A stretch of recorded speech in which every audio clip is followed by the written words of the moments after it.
Assalamualaikum warahmatullahi wabarakatuh. Selamat datang di Darul Quran Channel. Kali ini kita masih sama talk show episode ketiga. Insya Allah episode ketiga dan akan lanjut sampai episode selanjutnya. Sampai dapat sponsor. Sampai dapat sponsor. Kita akan terus berusaha ngedabus sampai sak walai, sak dumline. Sak walai pokoknya sampai untuk sponsor. Nah, pada malam hari ini kita akan bahas bincang-bincang yang banyak tentang seluk-beluk pesantren, tapi dari sisi yang lain, sisi yang jarang diperhatikan oleh orang-orang yang ada di luar sana. Kalau taunya kan di pondok itu kita mengaji, kita ro'an, kemudian kita ngabdi, kemudian diwarai bersih-bersih dan lain sebagainya. Nah, nanti ada satu santri atau alumni dari salah satu pondok pesantren yang akan mengulik lebih dalam di pesantren itu sebenarnya ada hal-hal yang lain yang di luar istilahnya, di luar dari mata yang lain, mungkin dari pandangan mata yang lain. Ada gendruwonya lah.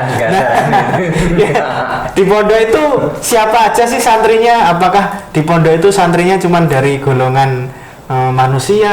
Nah, nanti kita cari tahu dari golongan mana saja kah santri-santri yang ada di pondok itu. Nah, seperti itu. Seperti biasa, kita disponsori oleh Safa Water. Air untuk menyembuhkan orang kesurupan.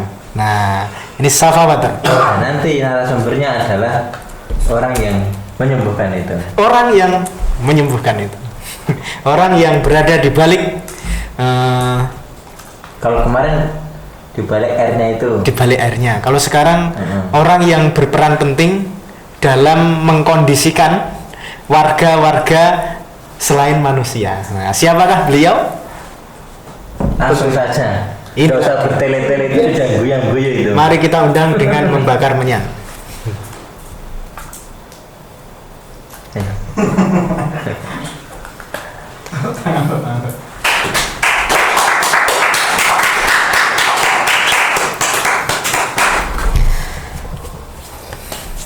Selamat datang di Ruang Marifat.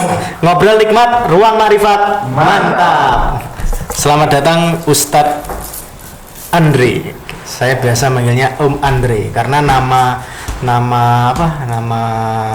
komersilnya itu adalah Om Andre. Jadi Andre mana orang bukan? Bukan yang itu. Kalau yang itu kan yang bagian multimedia. Kalau ini nanti ini bukan multimedia Mas. Multidimensi. Beliau adalah Ustadz Andre Mardianto. Kita akan menanyakan hal-hal yang kita tidak tahu kepada beliau di dalam Ruang Marifat ini. Oke, ya, pertanyaan pertama, sekarang kurs dolar itu berapa, Mas? Nggak ngerti ya? Kurs dolar sekarang bagaimana? Kamu itu pikiran nominal. Pikiran honorer. Kayaknya nggak cocok kalau pertanyaannya tentang kurs dolar. Kalau begitu, saldo terakhir di rekening sampean berapa? Wah, sih itu tidak. Nggak tahu, sama sekali tidak tahu. Okay. Sampun pinten tahun jenengan mondok loh ya, bukan mulang. Jadi saya mau mengklasi pertama kali mondok tahun berapa, kemudian sudah berapa tahun di pondok itu. Kepo banget aku. Lagi. Lah niki ruang makrifat. Jadi kita harus mengenal sampean. Harusnya kalau makrifat itu nggak usah tanya-tanya, sudah tahu. Soalnya nanti penonton kita bukan hanya dari pondok ini aja, ditonton oleh ribuan orang di luar sana. Mungkin dari pesantren-pesantren yang lain nanti juga nonton acara ini. Ya. Sudah berapa lama? Pun pinten tahun panjenengan mondok? Mulai dari ibtidah tahun SD. Tahun berapa? SD tahun sekitar 97 itu awal mulanya saya itu ditawari sama temen. ayo Kang, pondok ae Kang. Saya kira Pada saat itu apa? Saya masih sering senang membantu ibu, senang membantu bapak, terutama babakan peternakan. Akhirnya lama kelamaan di dalam hati itu timbul dengan sendirinya pengen greget nyesep ngilmu nih kiai. Wah, jangan kayak dia, mas, dan grogi ya. Nyesep ngilmu nih kiai. Saderenge berarti profesi ini bapak ibu sampean niku apa? Petani. Mosok anake koyo ngene anake opo sini ora apa-apa lah anake. Kan jenenge sampean kan Andre. Andre itu nama Eropa ya Mas Chandra ya? Bukan Eropa itu. Lah ngerti. Itu ki Sanskerta. Sanskrit, ya Sanskrit. Artinya apa?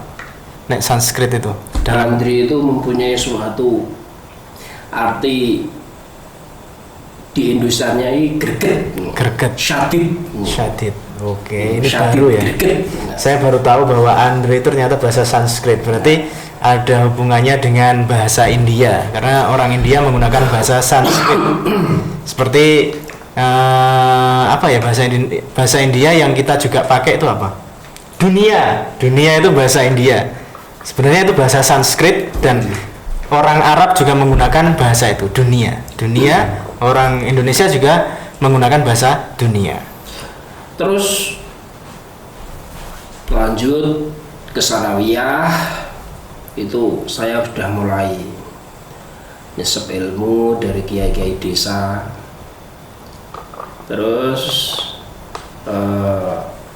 selama 3 tahun di sanawiyah, terus minta restu pada orang tua untuk melanjutkan ke aliyah. Teng pundi teng Jawa Timur. Aliyah kisaran tahun 2004, 2003, 2004. Jawa Timur. Aliyah di sini. Teng mriki. Mulai dari pengembaraan ilmu itu ya 2005-an saya sowan kepada Pak Kiai desa saya yang awal nuntun saya turutan Ba'dadiyah pada waktu itu. Contohnya gimana turutan Ba'dadiyah itu? Turutan Ba'dadiyah alif fathah A, alif kasroh I, alif Dumah U, Mem fathah Ma, ya. Terus Ta fathah Ta, itu M umumu Ba'dadiyah itu. Oke. Terus kalau sudah menginjak tahun 2000 berapa ya itu? 2005 saya langsung ke Darussalam diantar sama Pak Yai desa saya ke pondoknya Mbah Mat di Congol. Oh, Magelang. Di sana kurang lebih kisaran 7 tahunan, menginjak ke 8 tahun lupa saya. Akhirnya saya menyempatkan diri untuk meneruskan ke jenjang yang lebih lanjut bukan tinggi, lanjut itu Madrasah Hidayatul Muqtadiin. MHM. Pada waktu itu di sana cuma derek-derek, bukan colo istilah ini ngeramu kayak kurikulum sana, tidak. Tapi yang jelas saya khidmah di sana, khidmah sama Mbah Idris sama Mbah Bahrul pada waktu itu. Kalau sudah kisaran cukup yang hikmah pada waktu itu, langsung saya balik ke Watu Congol lagi. Gitu. Karena dulu pernah saya itu diberikan suatu itu masukan sama mutakhorijin sepuh Lirboyo itu pernah nderek dawuh Mbah Mahrus santri-santri Lirboyo itu nek tamat sekolah Lirboyo kok langsung mungkin ini kurang afdol. Lebih afdol lagi nyepungke ning ngene Mbah Ahmad.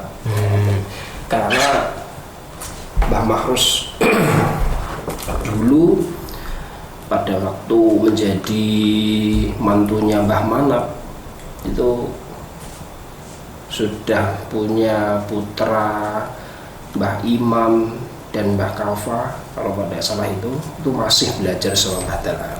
Akhirnya pada waktu itu saya tafaulan ya. Berarti sampean selama dari situlah mau